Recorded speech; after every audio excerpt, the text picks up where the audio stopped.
네, 우리는 참 많은 것을 누리며 살아가고 있지만 정작 감사는 점점 줄어드는 그러한 시대를 살아가는 것 같습니다.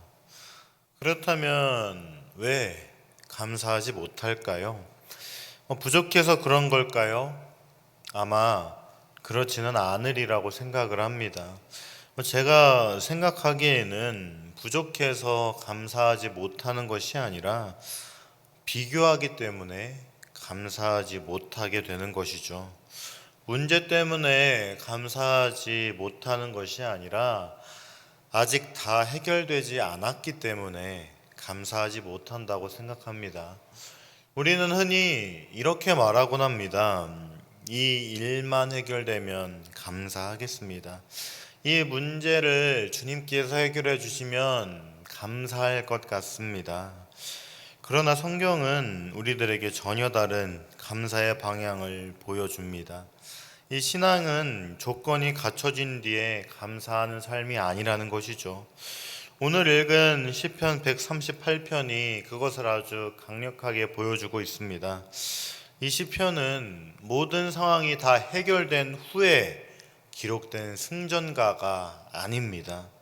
여전히 대적이 있었고 여전히 환난이 있었으며 아직 이루어지지 않는 약속도 남아 있었습니다. 그럼에도 불구하고 다윗은 입을 열어 감사한다고 그렇게 선언을 하고 있죠.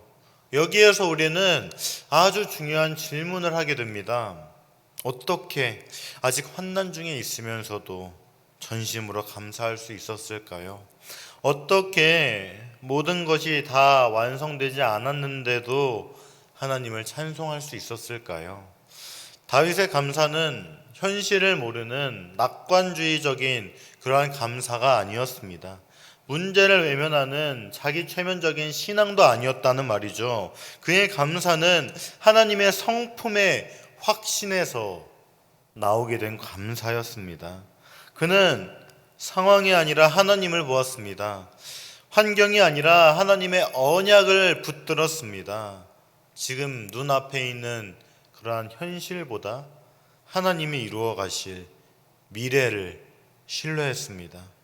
그래서 기자는 조금 있다가 감사하겠습니다. 이것이 아니라 전심으로 지금 이 시간에 감사하겠습니다. 이렇게 말할 수 있었다는 것이죠.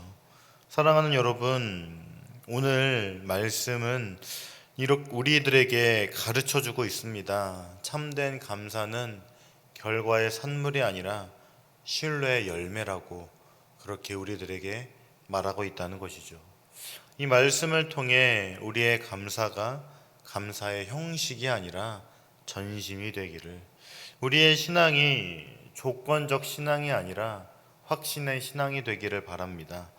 먼저 1절에서 3절은 이렇게 말합니다. 내가 전심으로 주께 감사하며 신들 앞에서 주께 찬송하리이다.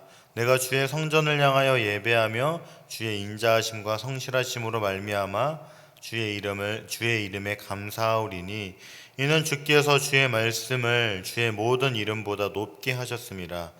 내가 간구하는 날에 주께서 응답하시고 내 영혼에 힘을 주어 나를 강하게 하셨나이다. 아멘. 기자는 시편의 시작을 온 마음과 정성을 다해 주님께 감사하겠다는 그러한 말로 시작을 하죠. 그는 이 부분에서 하나님을 지칭하는 2인칭 대명사를 11번이나 사용하고 있습니다. 즉, 이 자신은 전적으로 하나님을 바라보고 있다는 그러한 시선을 표현하고 있다는 것이죠. 주님께 전심으로 말하고 있다. 오직 주님과 나만의 독대하는 그러한 시간이다. 이러한 것을 표현하고 있다는 말입니다. 그리고 기자는 여호와의 능력과 자비를 경험했고 확신하는 사람이었습니다. 그렇게 그는 세상의 모든 신들, 즉 우상들 앞에서도 오직 여호와만을 찬송하겠다고 그렇게 다짐하고 있습니다. 이 말인즉슨 세상에 여호와 같은 분은 없으며 다른 우상들과는 도저히 비교가 불가능하다는 것을 선포한다는 말이겠죠. 고대 근동에서는 신들과 나라들이 아주 밀접하게 연관되어 있었습니다. 그랬던 점을 고려해 본다면 기자는 주님의 백성은 이 주변에 있는 어떠한 민족보다도 더 대단하고 더 위대하다는 점을 말하고 있는 것이죠. 그리고 저자는 하나님이 계시는 성전을 향해 예배하겠다고 다짐합니다. 기자는 모든 신들 앞에서 여호와를 찬양하는 그러한 당당함을 보이지만 그 하나님 앞에서는 경배하는, 엎드려 경배하는 그러한 겸손한 모습을 보이고 있는 것이죠. 그리고 이 모든 것이 모여서 주님의 이름을 찬송하겠다고 그렇게 말하고 있습니다. 성경에서의 이름은 그 이름을 지닌 사람의 인격과 능력을 상징한다고 볼 수 있습니다. 그러므로 시편 기자는 주님의 이름에 감사한다고 말하는데 이것은 하나님의 모든 속성과 존재에 아주 깊게 매료되었다는 뜻입니다. 그는 구체적으로 하나님의 속성을 두 가지를 말하고 있는데 바로 인자하심과 성실하심입니다. 인자하심은 인애죠. 헤세드입니다. 하나님이 자기 백성과 맺으신 관계를 근거로 그들을 선하게 대하시는 것을 의미하는 겁니다. 인자하심이란 자기 백성을 향한 하나님의 전적인 사랑, 무조건적인 사랑을 의미하는 것이죠. 그리고 이 성실하심은 이 하나님의 속성에서도 아주 정말 중요한 속성입니다. 하나님은 꾸준히 그 사랑을 자기 백성에게 보이시는 분이십니다. 하나님의 그 인자하심이 끊어질 리가 없다는 것이죠. 끊어지는 순간은 도저히 찾아볼 수 없다는 겁니다. 주님께서 우리를 그 인자하심으로, 그 사랑으로 아주 꾸준하게 사랑하는 분이시기에 이것은 우리 믿음의 근거가 되는 겁니다. 그리고 이 하나님의 속성을 경험한 내용이 3절에 나오게 되는데 이 내용을 보면 주의 백성이 기도하면 반드시 응답하셔서 힘을 주실 것을 약속하고 있습니다. 기자는 자신의 경험을 회고하고 있습니다. 그가 간구할 때마다 주님은 그에게 응답하셨고 그에게 힘을 주셔서 강하게 하셨습니다. 그가 당면했던 모든 곤경과 역경을 견뎌내게 하셨다는 뜻입니다. 그리고 4절에서 6절은 여호와여 세상의 모든 왕들이 주께 감사할 것은 그들이 주의 입의 말씀을 들음이오며 그들이 여호와의 도를 노래할 것은 여호와의 영광의 크심이니이다. 여호와께서는 높이 계셔도 낮은 자를 굽어 살피시며 멀리서도 교만한 자를 아심이니이다. 이렇게 말씀하고 있습니다.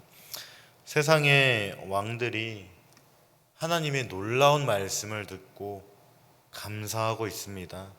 이때까지 그들은 주님의 말씀처럼 선하고 인자한 것을 경험해 보지 못했기 때문이라고 봐야 할 겁니다. 그러므로 그들은 새로 경험하게 된 하나님의 말씀에 참으로 감격합니다. 왕들이 하나님의 말씀을 들으니까 하나님이 어떠한 분이신지를 확실하게 깨닫게 된 겁니다. 그렇게 되니 아주 자연스럽게 하나님의 도를 노래하고 있습니다.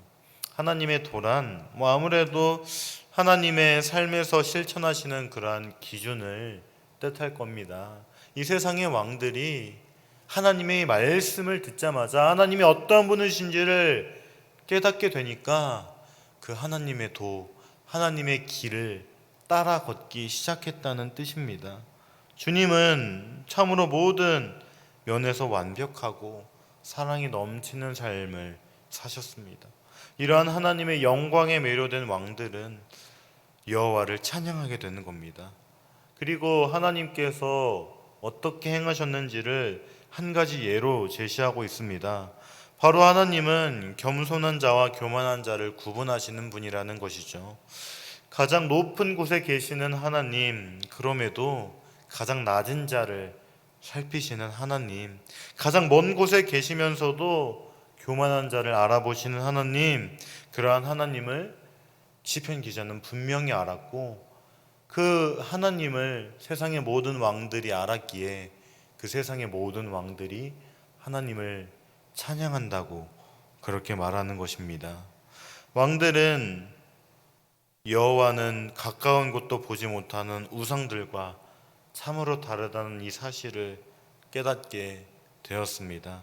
이처럼 하나님은 1절에서 3절에서 나타나는 한 사람의 위로를 넘어서 지금 말씀에 나타나는 이 왕들까지 감동시키고 감동하게 만드는 그러한 능력이 있는 아주 위대한 분이라는 겁니다. 그리고 7절에서 8절은 내가 환난 중에 다닐지라도 주께서 나를 살아나게 하시고 주의 손을 펴사 내 원수들의 분노를 막으시며 주의 오른손이 나를 구원하시리이다. 여호와께서 나를 위하여 보상해 주시리이다. 여호와여 주의 인자하심이 영원하오니 주의 손으로 지으신 것을 버리지 마옵소서. 이렇게 말하고 있습니다. 앞서 기자는 하나님은 낮은 자들을 굽어 살피시지만 교만한 자들을 심판하시는 분이라고 그렇게 언급한 바가 있습니다. 그러므로 시편 기자는 이제 원수를 두려워하지 않습니다. 그는 삶에서 환난으로 인해 아주 낮아지기도 했지만 그때마다 주께서 그를 살게 하실 것이기 때문입니다. 또한 교만한 원수들에게서 손을 펴시어 그들의 분노를 막으십니다. 그들이 낮은 자를 해하지 못하도록 지켜주신다는 뜻입니다. 그렇기에 시편 기자는 주님이 가진 능력의 상징인 오른손을 내밀어 그 기자를 붙잡고 구원한다는 것을 아주 확신하고 있습니다. 그리고 이 8절의 전반부를 보면 여호와께서 나를 위하여 보상해 주시리이다 라는 그런 표현이 있는데 사실 이 표현은 이 보상해 주신다는 그러한 표현보다는 목적을 달성한다 라는 이 의미도 있습니다. 그렇기에 여호와는 나를 위해 주의 목적을 이루실 것이다 이렇게 보는 편이 저는 좀 더 와닿겠다고 생각을 합니다. 하나님께서 그 시편 기자와 끝날까지 함께 하시며 주님의 목적을 이루신다는 겁니다. 이것을 확신한 기자는 자연스럽게 주님의 인자하심이 영원하다. 이러한 기도, 그러한 찬양을 하게 된다는 겁니다. 또한 주님이 손수 지으신 피조물인 그를 절대 버리지 마시라는 그러한 기도로 오늘의 이 시편을 마치고 있습니다. 주님은 자신이 창조하신 이 피조물에게 항상 진실하신 분이기 때문입니다. 사랑하는 여러분, 오늘 이 시편 이 말씀은 감사하라 이러한 표현이 너무나도 많이 등장합니다. 그런데 이러한 이 감사하자라는 이 권면은 마치 우리들에게 질문을 던지는 것 같습니다. 우리는 무엇을 근거로 감사하고 있는 것입니까? 결과입니까? 형편입니까? 아니면 하나님의 성품입니까? 저 또한 아주 자신 있게 결과 때문에 감사하고 나의 형편이 조금 더 나아지면 감사합니다. 이렇게 말하기도 합니다. 그러나 하나님의 성품 때문에 감사한다고 그렇게 말하는 빈도는 아주 적은 것 같습니다. 그렇기에 오늘 우리는 오늘 말씀을 보면서 도전을 받아야 한다는 말입니다. 시편 기자는 아직 환난 중에 있습니다. 이 환난이 해결되었다는 어떠한 말도 오늘 시편에서는 찾아볼 수가 없습니다. 아직 완성되지 않았습니다. 그러나 그는 마치 완성된 것처럼 감사하고 있습니다. 왜 그렇습니까? 그는 하나님이 어떠한 분이신지를 분명히 알고 있었기 때문입니다. 하나님께서 그 인자하시고 성실하신 하나님께서 완성하실 것을 굳게 믿었기 때문입니다. 이렇게 전신의 감사는 현실을 부정하는 태도가 아닙니다. 전심의 감사는 미래의 완성을 현재로 끌어와 사는 그러한 감사입니다. 우리가 아직 기도의 응답을 다 보지 못했을지라도, 우리의 삶이 아직 정리되지 않았을지라도, 우리의 열매가 아직 보이지 않는다 할지라도 우리는 감사할 수 있는 겁니다. 왜냐하면 우리의 기도를 들으시는 하나님은 인자하시고 성실하시고 약한 자를 돌보시는 그러한 하나님이시기 때문입니다. 그 하나님께서 우리를 사랑하셔서 아들을 주셨고 우리의 기도를 들으시고 응답하실 것을 우리들은 굳게 믿기 때문입니다. 사랑하는 여러분, 하나님은 지금도 우리를 위하여 주님의 목적을 이루고 계십니다. 우리는 이것을 믿음의 눈으로 바라봐야 할 겁니다. 여호와께서 나를 위하여 주님의 목적을 이루시리라. 이 고백이 오늘 우리의 고백이 되기를 바랍니다. 감사는 우리의 시선을 바꾸는 은혜가 될 겁니다. 문제를 바라보던 눈이 하나님을 바라보게 될 때 불안이 찬송으로 바뀌고 두려움이 확신으로 바뀌며 현재가 소망으로 채워집니다. 오늘 예배를 마치고 돌아갈 때, 기도를 마치고 돌아갈 때 완전히 해결된 삶으로 돌아가는 것이 아닐 수도 있을 겁니다. 그러나 완성하실 하나님을 굳게 신뢰하시며 돌아가시기를 바랍니다. 전심으로 감사하시기를 바랍니다. 높으신 하나님께서 낮아진 우리를 바라보고 계십니다. 그 하나님은 결코 우리를 버리지 않으십니다. 시편 138편의 고백이 우리의 현재가 되고 우리의 기도가 되고 우리의 삶이 되기를 주님의 이름으로 간절히 소망합니다. 말씀을 기억하며 기도하겠습니다. 첫 번째, 인자하신 하나님, 성실하신 하나님의 성품을 기억하며 감사하게 하소서. 둘째, 높으신 하나님께서 낮은 우리를 돌보신다는 사실을 기억하며 감사하게 하소서.